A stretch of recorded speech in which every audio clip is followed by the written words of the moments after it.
but it's a good articulation of a particular viewpoint that I think is held by a ton of people. Here's what it says. People have their own sense of morality. If you need someone or some God to tell you if what you're doing is good or not, then you're not good at all. You're just a sheep. I don't need God to tell me not to murder simply because I would very much dislike having someone I love be murdered. Do not do unto others what you do not want them to do to you. No God required. There you go. Well, this question about morality and God is an important one to address. And it's interesting that a lot of former atheists that I've known have had a problem right here because they actually could not properly ground morality independent of God. And so why did they switch all of a sudden or over a period of time? Well, one is that this questioner is assuming that human beings have dignity and worth, that they have intrinsic value. I want to know if human beings have come from valueless, deterministic, physical processes, how does value emerge out of valuelessness? This person is assuming the dignity of human beings and doesn't ask the question, well, where did that dignity come from? If God exists, then there is no problem with affirming the source of human dignity as being God, that we've been made in the image of God, that we have value because God, the supremely valuable being, has made us to resemble him in these finite, limited ways. So value produces value rather than valuelessness producing value somehow. We could add to that, along with personhood, valuable personhood, along with that goes moral freedom, that we have free will to make decisions. Well, if we're the products of these blind deterministic forces that, these physical forces that cause beliefs in us over which we have no control, why think that we have free will? Again, if God exists, then there is no problem accounting for free will. There's no problem accounting for rationality, that we're rational beings. Well, but if you say that we've simply come from these non-rational processes that have somehow produced rational beings, well, there's a problem here. So for a number of reasons, we can say God makes better sense of these things than if we simply come from molecules in motion. We're just dancing to the music of our DNA, as Richard Dawkins says. So that's one big thing to keep in mind. A second very important issue is that if human beings have been made in the image of God, if we've been wired to be moral beings, well, it doesn't matter if you believe in God or not, in the sense that, yes, of course you can know right from wrong. You can know your moral duties. That's kind of the level of knowledge. Now, we can all know moral truths, but the question is deeper than that. It goes to our very beings. So not just knowledge, but how do we come to be moral beings in the first place? That's the more fundamental issue. So if we've been made in the image of God, it's not surprising that atheists would say, yeah, I know right from wrong. I don't have to believe in God in order to know what's right. No, of course not. You've been wired to know what's right. When you're properly functioning, you're going to do and think those right and moral thoughts. And so that person simply hasn't gone deep enough into the structure of his own moral beliefs to say, how did I come to be a moral being in the first place? How did I come to have this disposition? You see, if we're simply the products of these blind, valueless forces, how do we move from the way things are to the way things ought to be? I mean, some scientists have written about how rape can be biologically advantageous. I mean, mallard ducks do it. Other animals do commit acts akin to rape. Males forcing themselves upon a female, and some people will explain this, that when a male can't find a mate, then he forces himself upon a female because of this subconscious drive to survive and reproduce. But we don't say, oh, that person, therefore, that this is okay to do because that's just the natural thing. But if nature is all the reality that there is, why think there are any oughts? Why think there are any moral obligations that we come from? All science can tell us is how things are, not how things ought to be. But if we have a source of value, a source of, sense oughtness, a moral authority, then we have a basis for affirming that morality. We have a basis for affirming human dignity. We have a basis for affirming that there are indeed duties that we ought to follow, that we ought to treat others as equals, and that we ought to try to, again, carry out that golden rule that we heard mentioned in kind of a negative form, but doing to others as you would have them do to you. Mm-hmm. So God makes better sense of morality than if there is no God. God makes better sense of human dignity than if there is no God. God makes better sense of rationality, and a host of other things, than if there is no God. One thing that I think is interesting is that the writer of this comment says, I don't need God. I have a conscience. I have moral sensibilities.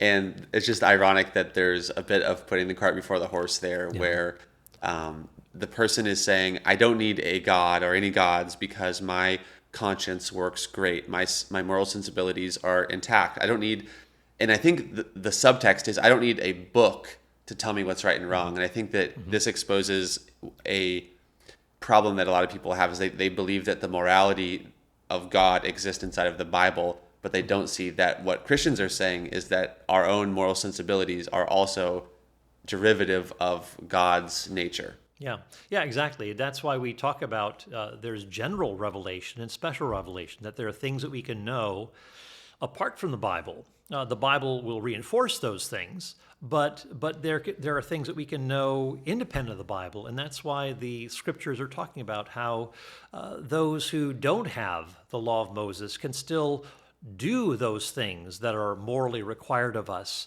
that our conscience bears witness, alternately accusing or else defending us. We're all born with a conscience. We can sear it, we can affirm it and live in light of it. But again, this is something that actually connects us to a moral realm, that we ought to attend to our conscience. Even though it's imperfect, it can be finely tuned. We have moral intuitions that we know that it's wrong to torture babies for fun. But where did the dignity of babies come from in the first place? Where did my own moral awareness come from? And as you said, this is very easily connected to the existence of God.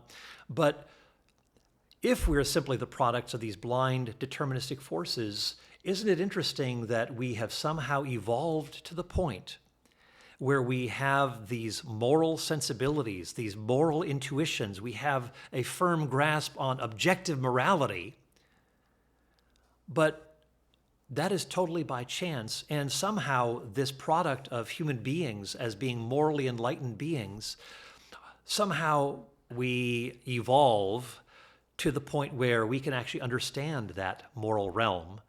Even though we're cosmic accidents, yet somehow we've evolved by chance to have that moral structure that actually matches up with these eternal moral facts that have been, in a sense, anticipating us. But that may be too much to load on to. Is that more like objectivism?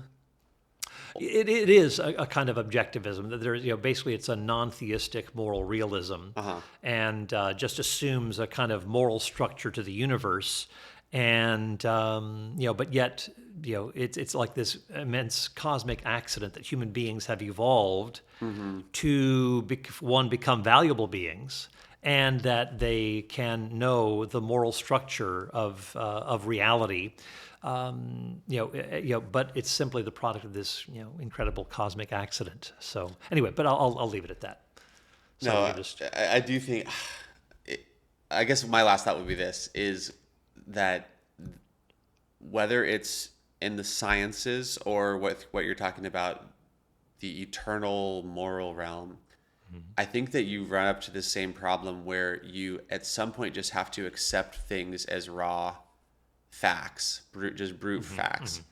The law of gravity, just et cetera, right? Like the laws of science, and then also what you're talking about, these moral truths.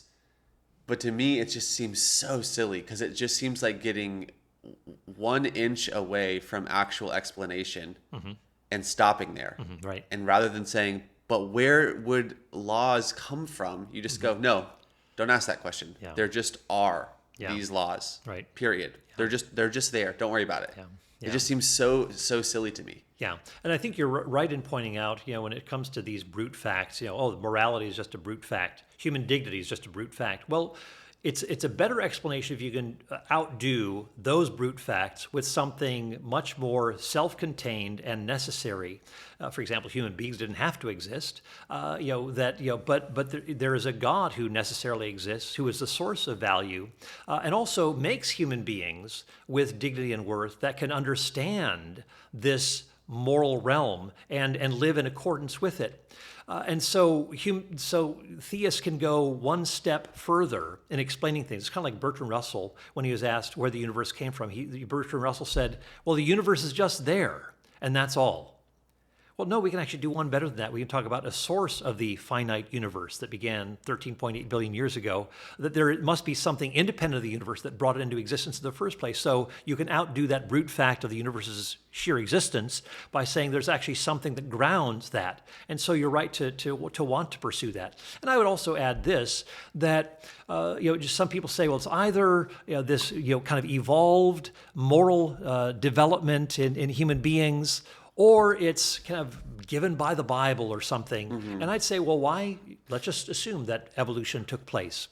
Why couldn't God engineer the development of human beings in such a way that they would be, that their moral makeup, their moral intuitions, their consciences and so forth would actually nicely match up with the moral realm? So it's kind of a dovetailing rather than saying it's either this or that. We can talk about a kind of dovetailing that is taking place where you have this developmental move toward having this moral constitution and actually having this moral realm to which it corresponds. So it's not merely the matter of, say, survival and reproduction or subjective ethics, but it actually matches up with a moral realm that is rooted in God, who has also made us in his image. What you're saying right there reminds me a little bit of the way that C.S. Lewis put it, where he talks about that morality either evolved up from the bottom or was given to us from above. Mm-hmm. And one thing that I think is interesting about the first of those two options is that if it is in some way a byproduct of evolution or natural processes or whatever the case may be, then there's absolutely no reason to expect that it should be fixed. Mm-hmm. That the things that we believe to be right and wrong today, we will continue to in 100 or 1,000 years into the future. And so if it's everything on it is just evolving up on a spectrum, why do we expect that it's moving in a good direction as opposed to a bad direction? Maybe survival of the fittest is a really, really bad thing for a lot of people and maybe requires a tremendous amount of what we would naturally with our consciences say, like, that's not good, we shouldn't do that. Right. And isn't it that same evolutionary model that even, and I hate to always go to World War II, but that even the Nazis had in view as they began to partake of projects like eugenics? Mm-hmm. Isn't that the very motivation that they had of creating the Übermensch and building out a better future for humanity? Do you see how viewing things in a pure utilitarian for the greatest good can lead to literally the Holocaust and not just with relation to the Jews and the Polish people, but the specific target that the Nazis put on people with disabilities and on the weakest in society. And they had an evolutionary biology reason for that because of his inferences from Darwin.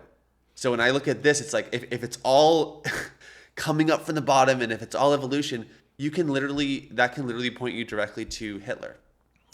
Yeah. I mean, there are all sorts of connections that can be made, and Darwin himself, he just refused to see he refused to see that human beings were in any way distinct in his own evolutionary understanding. I mean, there are some people who are, say, theistic evolutionists who do see that human beings are distinct, made in the image of God, and so forth, and so they have their understanding of how that came about. But for Darwin, he just kind of let the kind of the chips fall where people would end up going, and like you said, a lot of this went to social genetic engineering, and he just didn't speak up on this, as Paul Johnson in his biography of Charles Darwin notes. So yeah, there is this important question about what does evolution actually bring about if, say, there is no God. And one of the things that we can also add is that if we are simply surviving and reproducing beings, then we may hold to a lot of false beliefs. Like, I believe that human beings have dignity and worth. I believe that I have moral duties. I believe that, that human beings have rights and so forth. Well, if there is no God to ground these sorts of things, then those would be false beliefs, but it may enhance the survival and reproduction of human beings. So you can believe in false things that may enhance survival and reproduction. And so we may hold to a lot of false beliefs that will simply be part of our our belief structure, but actually no real way to discern which belief is true and which is false, because these beliefs have been pumped into us by forces over which we have no control. It's all chemically, physically produced, and we don't have control of our beliefs. In fact, I asked Richard Dawkins this question when he was speaking at Nova Southeastern University back in 2011. I went up to the microphone and I said, Professor Dawkins, in your book, A River Out of Eden, you say that that there's no good or evil, there's nothing but blind, pitiless indifference, and that we're simply dancing to the music of our DNA. And I said, well, if you were dancing to the music of our DNA, then why do you, as an atheist, think that you are more rational than the theist if both of them believe what they do because of physical forces over which they have absolutely no control? So there is no greater rationality, because we can't help believing what we do, whether we're theists or atheists. So that was my question to him. Of course, he came up with this kind of rhetorical thing where, well, science works, and I actually have a recording of this, science flies, flies people to the moon, but religion flies planes into buildings. But of course, he is rejecting the idea that we're just dancing to the music of our DNA, that those Islamic terrorists were actually, doing evil things, that they weren't simply dancing to the music of their DNA, that they were morally responsible for their actions, and that's what happens when you're, quote, religious. But but if Dawkins is right that we're just dancing to the music of our DNA, then there is no superior rationality, because we can't help believing what we do, whether that's about beliefs regarding truth or morality.